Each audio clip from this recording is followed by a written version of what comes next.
Olá a todos e todas! Esse vídeo ele é especialmente indicado para as pessoas que farão a prova na cidade de Mogi das Cruzes. Algumas farão fora, mas para os cargos da Prefeitura de Mogi das Cruzes, que ocorrerá agora no dia 3 de março. Vamos abordar o Estatuto dos Servidores Públicos do município de Mogi das Cruzes. Serão perguntas de algumas provas diferentes.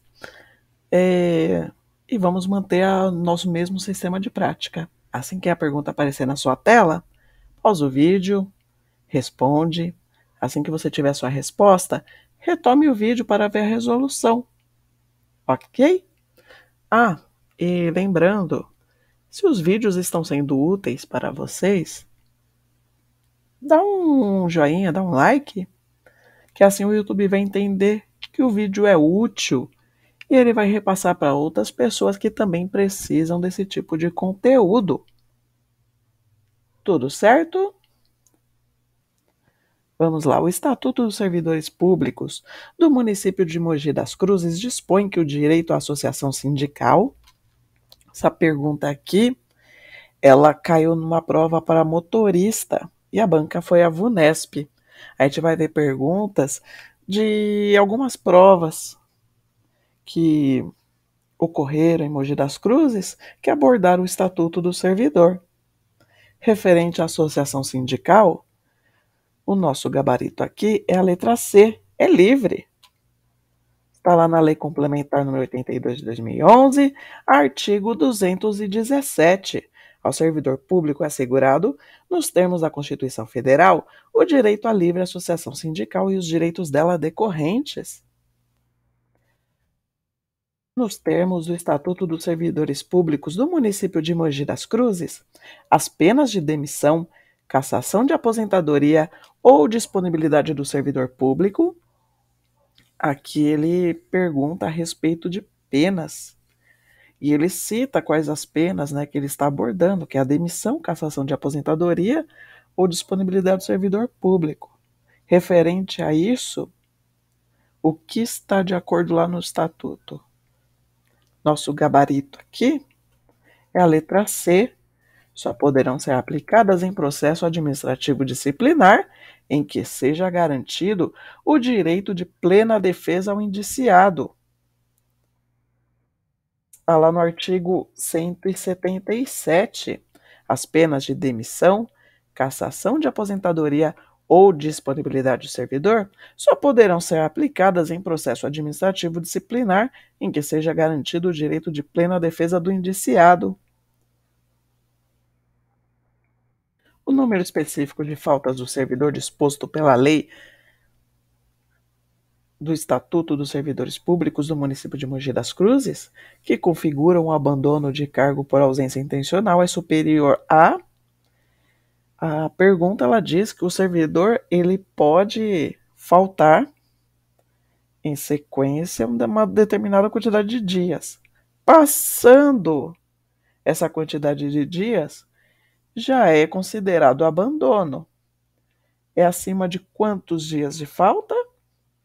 Gabarito aqui é a letra B, 30 dias consecutivos. Artigo 162.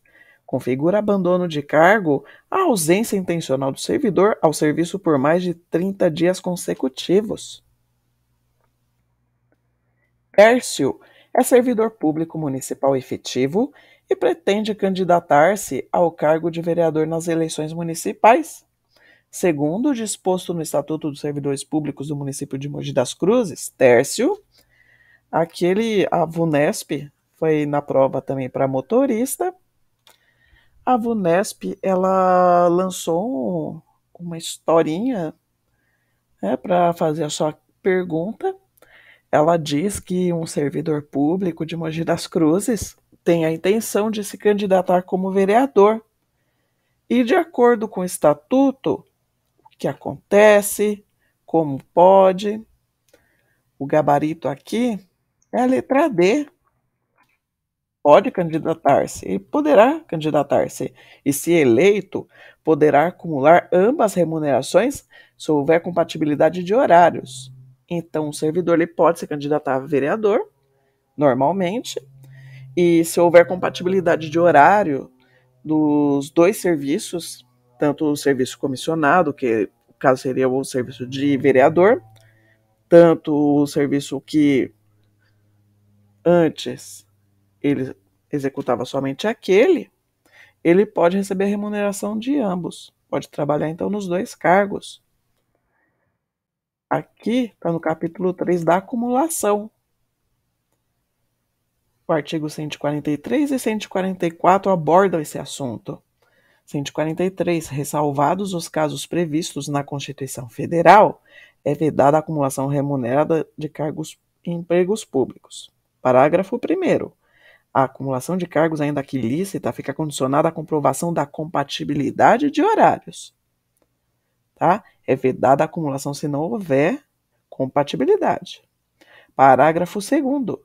A proibição de acumular estende-se a empregos e funções abrangendo autarquias, fundações e empresas públicas, sociedades de economia mista, suas subsidiárias e sociedades controladas direta ou indiretamente pelo poder público. Artigo 144. O servidor não poderá exercer mais de um cargo em comissão, exceto no caso previsto no parágrafo único do artigo 9º desta lei complementar, nem ser remunerado pela participação em órgão de deliberação coletiva. Assinale a alternativa que está de acordo com o disposto no Estatuto dos Servidores Públicos do município de Mogi das Cruzes. Aqui, a VUNESP lançou uma pergunta que ela quer saber qual das alternativas está compatível com alguma informação que você encontra lá no Estatuto. Alternativa A gente já elimina por quê?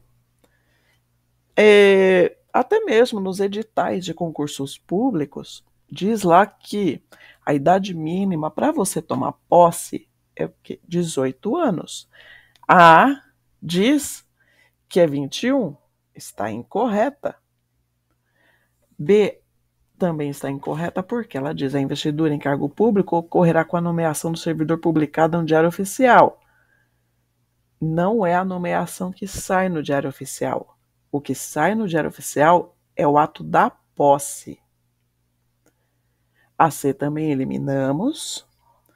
Os concursos públicos, até mesmo voltando, né, ao assunto de informação que você encontra em edital, os editais eles saem com a validade ou de 1 ano ou de 2 anos. Entretanto, se ele for prorrogado, ele tem que ser o quê? Prorrogado por igual período. A C diz que o concurso público tem validade de 3 anos. Não, o máximo é 2, podemos ser prorrogado por mais 2.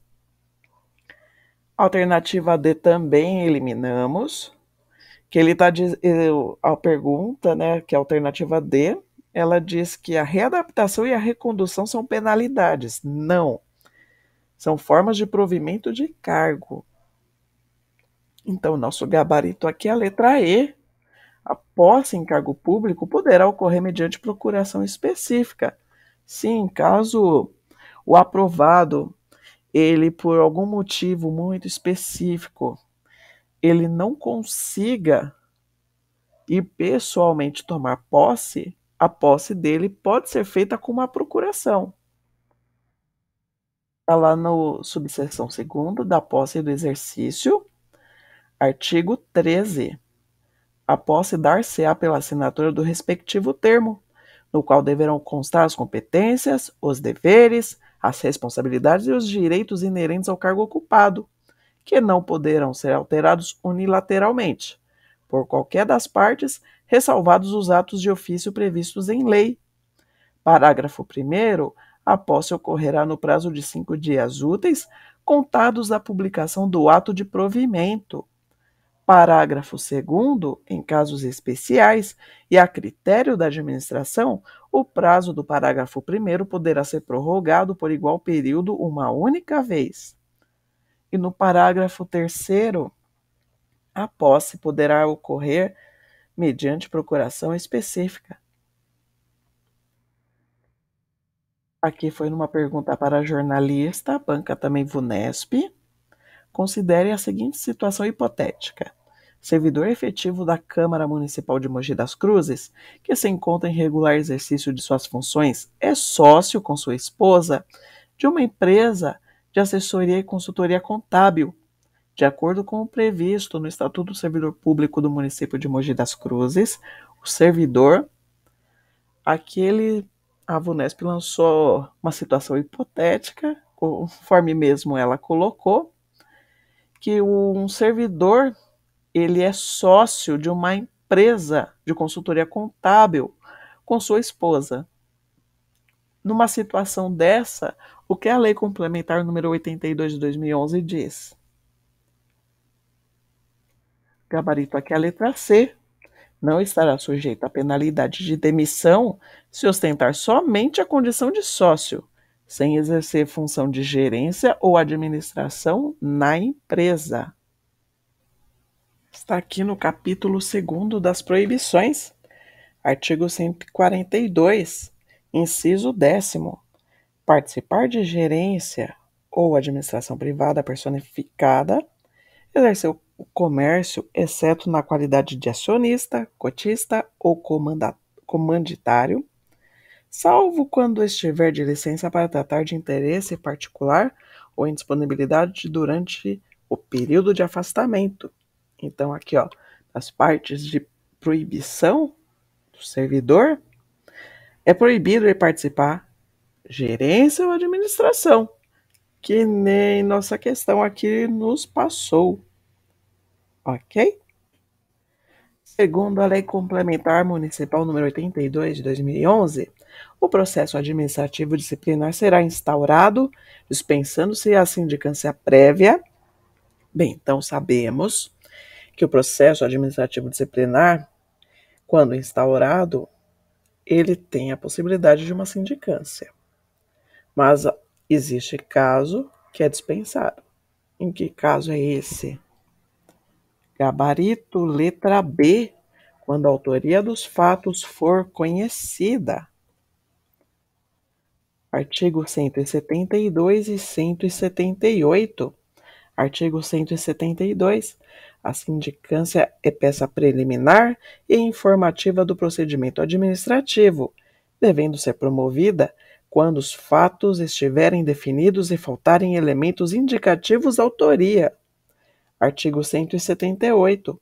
O processo administrativo disciplinar será instaurado pela autoridade competente ou por quem for delegada a atribuição, mediante ato em que se especifique o seu objetivo, designe a autoridade processante e deverá conter, parágrafo 1º, o processo administrativo disciplinar será instaurado dispensando-se a sindicância prévia quando a autoria dos fatos for conhecida.